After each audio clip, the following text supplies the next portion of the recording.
Well, it looks like Michael Hastings was cremated illegally. I'd say illegally. I don't know if it's illegal, but he was cremated without the family's permission. The guy that was the whistleblower that was bringing down some big generals in the army, and he was in a brand new Mercedes, and somehow it just crashed into a pole and blew up into flames, and everything was incinerated. And so he was cremated. I mean, I don't even know why they. Well, I guess maybe that could be the reason he was cremated because he's burned up so bad. But they're finding that suspicious because there could have been more tests as to other independent, verifiable tests if there was anything in his blood that could influence his driving. But he hasn't been driving for over 5 years. Now, I want to put something in here that's maybe a little unrelated to that, but it just kind of tells you how things work. Because, in a way, our government is almost like the super mafia. In Russia, the government definitely is the super mafia. No doubt about it.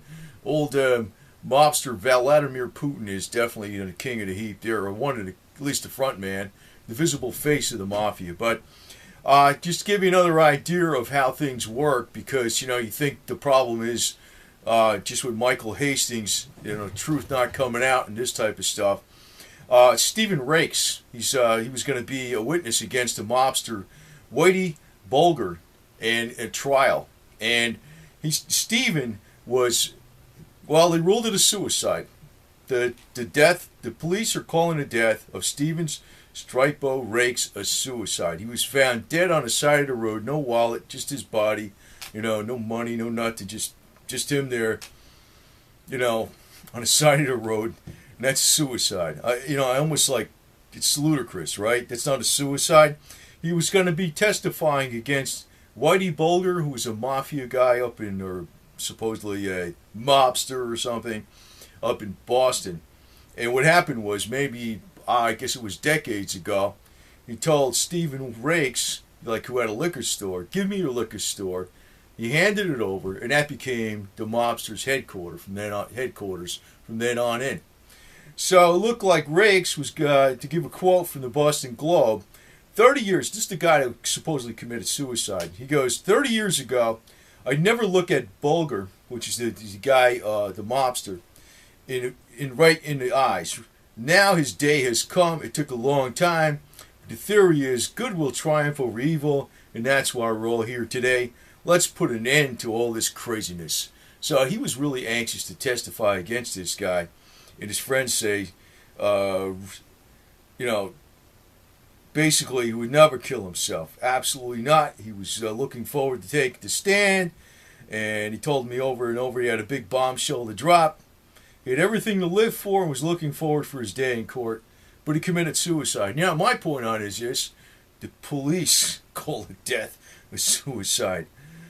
I mean, man, are these the guys that want to in the Northeast United States, like Connecticut, Massachusetts, Rhode Island, and all that, not necessarily Maine and New Hampshire so much, but, New York and New Jersey, it's like they're so big on gun control, but they're also so big on mobsters, right? What is it, only mobsters and the police have guns? Is that how things work up there? That's one reason I got out of that place, because it's like, well, I don't know. I guess as long as you're not working for the government, you're probably a more honest mobster to be a mobster, right? But anyway, he was supposed to testify that in 1984, the mobster, Whitey Bulger, threatened Rake's daughter and forced him to turn over his liquor store, which Bulger, the mobster, then used as his mob headquarters. So, it's almost like you got the mob in the little areas and you got the mob in the government. So here you got Michael Hastings. He's the guy that brings down some generals. His brand new Mercedes somehow crashes into a pole. It blows up into like a flame, like you got hit by a bomb or something. And then they cremate him to make sure there's nothing left. They can check to see if there was any kind of drugs involved or something. I mean, not that he was into that, but who the hell knows what the hell could have happened? Because now you can't verify anything. It was like a government autopsy, and that's it. So we got the mafia basically. And I don't even want to say it's the mafia, because if you go back historically,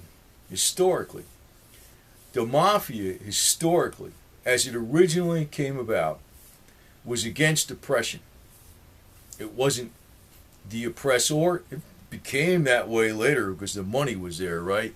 But originally, it was against oppression, protection of the people against the various regimes that came and went, that basically didn't give a damn about the people and just protected the apparatus, the military, and the police, and whoever was a part of that regime.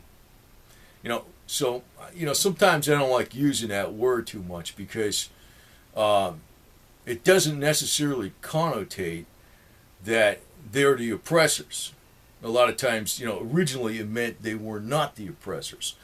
But, it changed because money basically rules, and that's really what the day game is, because once there's a financial incentive, things take off on their own, almost like a Ouija board, right? And they just take a life of their own. But Michael Hastings, an accident, and Stephen Rake's a suicide.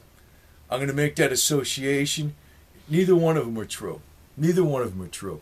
In the case of Michael Hastings, the government's saying it's a accident.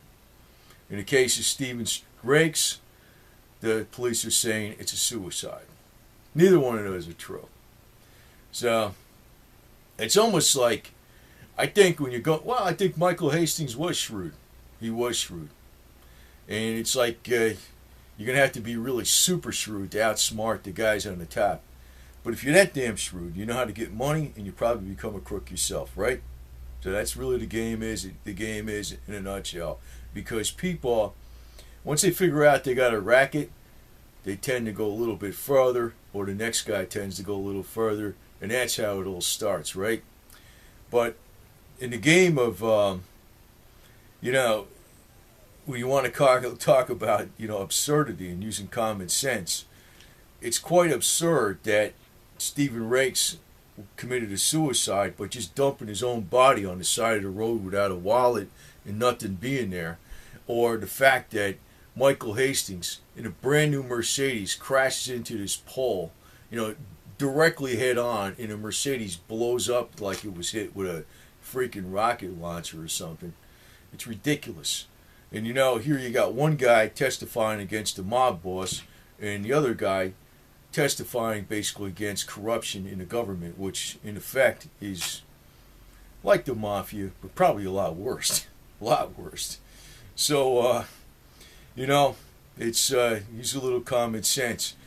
People, and it's true though, people don't want to wake up. They'll never wake up. Not in a million years. Not in a million years.